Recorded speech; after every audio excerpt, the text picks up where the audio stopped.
How do we convert liberals to our side when they're incapable? I'm sorry, this is from Merlin Wendelboe. That's a heck of a name, Merlin Wendelboe. I hope I pronounced it correctly. It's an awesome name. How do we convert liberals to our side when they are incapable of having an honest conversation? They dismiss any facts, reason, or evidence that does not fit in with their fantasy narrative.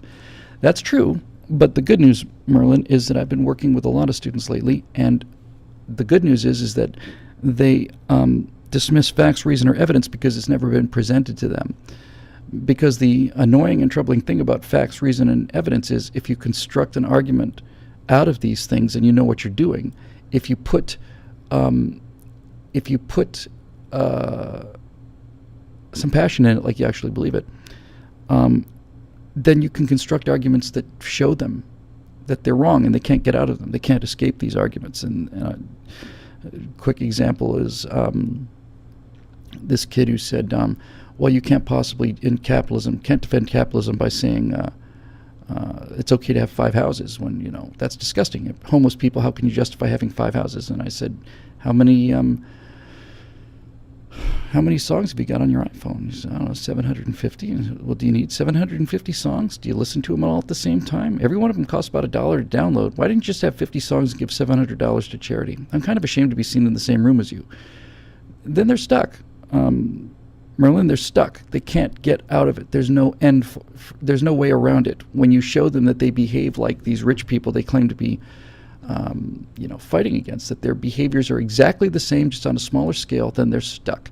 And it's been my experience, and why we're trying to big membership push with this plan thing, because we are going to take these arguments to young people in a way that they actually listen to them. And you flip them. You really can. You can flip them actually very quickly and very easily. It's shocking, really, how thin that socialist line is. One of the things I've been doing is talking a little bit about money.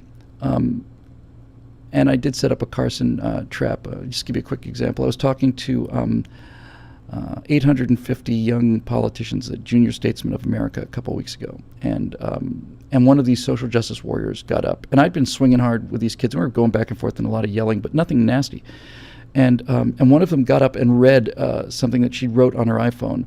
And I'd asked them, I'd said, look, is LeBron James worth more money than the worst player in the NBA? Yes or no? And everybody says yes. And I say, why? Why? That runs counter to your entire philosophy. LeBron James should make exactly the same amount of money as everybody in the NBA. In fact, everybody in the NBA should make exactly the same amount of money as every other American. So why should LeBron James get paid more than anybody else? And people say, because he's better. I said, well, that's true. What does that mean? And when you confront them with this, they start to get it. So I would say, look, why does a brain surgeon get more money than a guy who runs a convenience store? Because a brain surgeon can run a convenience store, but a convenience store clerk can't do brain surgery. And because he's dedicated years and decades of his life and taken out huge loans to be one of a handful of people that can accomplish this. So this is what I was saying, why I was trying to make the case that income inequality is tied to outcome inequality. And then this young SJW got up and read this manifesto that she'd read, and it's something to the effect of, you say that brain surgeons make more than 7-Eleven clerks. But what about if you're a 7-Eleven clerk and you want to be a brain surgeon and you're black or another minority and the institutional racism in America prevents you from being a brain surgeon? What about that? And the room just exploded into cheers, applause, standing ovation. She's got this smug look on her face. And it went on for a long time. And I just basically said, you guys just get out of your system. I'll answer you as soon as you quiet down. And they cheering and roaring and so on. And I said, and I hadn't set this up this way. It was just sheer luck. Sometimes you just find an ace in your pocket, and that's the way it goes.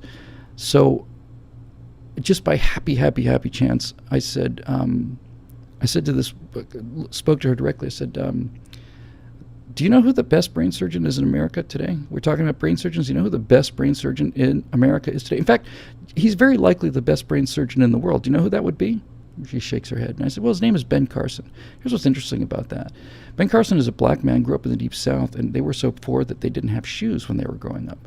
Ben Carson tells how his mother made him read and study when he didn't want to. He wanted to go out and play, but she made him read and study, and over time he got to like reading and studying. And then he went on to become the best brain surgeon in the world, who started from abject poverty in the Deep South as a black man, and he is, in fact, the best brain surgeon on the planet today. Because his mother told him he had to be better.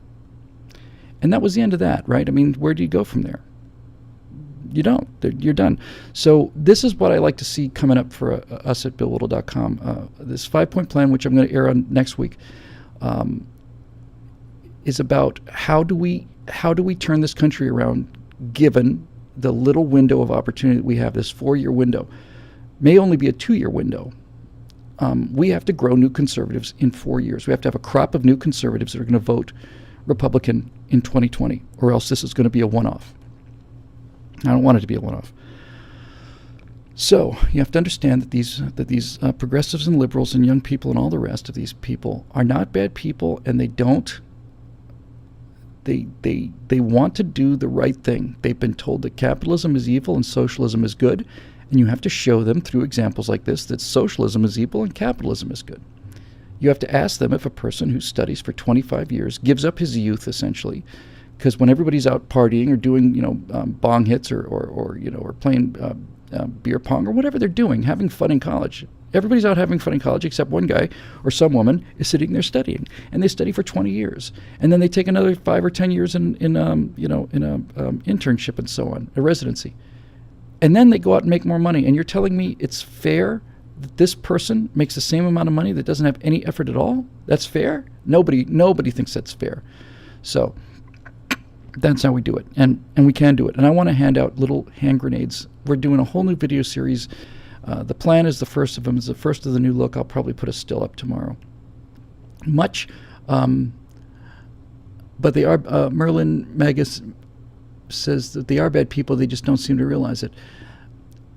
They have bad ideas, Merlin, and they do bad things. I'm certainly not talking about the progressive agitators, the Clintons and the Obamas and the Saul Alinsky guys. I'm not talking about them at all. Those people are pure evil, and they're trying to destroy this country. I'm talking about young people who have never heard the other side. They've never, ever heard the other side, and when you give them the other side, they actually wake up. It just stops them dead. So we have a tremendous opportunity because they've never heard the other side. If these kids were considering themselves socialists after having heard all of our arguments, that'd be one thing, but they've never heard it. We flip them in no time. And congratulations there to Keegan MC, 25-year-old medical student. You deserve to make a lot more money than the people that are out there partying, and I suspect you're aware of this. In any event, they can be turned. Look, it's this simple. You can turn liberals into conservatives if you can show them that it's the nicer thing to do. If you can show them that it is not only better for other people, but that the policies that they've been backing are in effect catastrophic. And they can't get past this either. They started saying, when somebody was saying, starting to suggest that I was a racist, I said, hey, I'm the one who's for setting these people in the inner cities free. It's your policies for 100 years of uninterrupted Democratic mayors and city councils that has led to this murder rate and this crime rate and this hopelessness rate. It's not like we've been governing these cities and you're calling me a racist for wanting to change. You've been governing these cities. You have led these people into catastrophe and murder and hopelessness. Not me. You have. You're responsible for this murder rate. You're responsible for this crime rate. You're responsible for this hopelessness. You're responsible for these riots. You're responsible for the state of these people who you claim to be helping. And just don't back down. Just stick it to them. And they don't like it, and they don't know what to do with it. And you can win. You can win. Absolutely, you can win. So moving on here.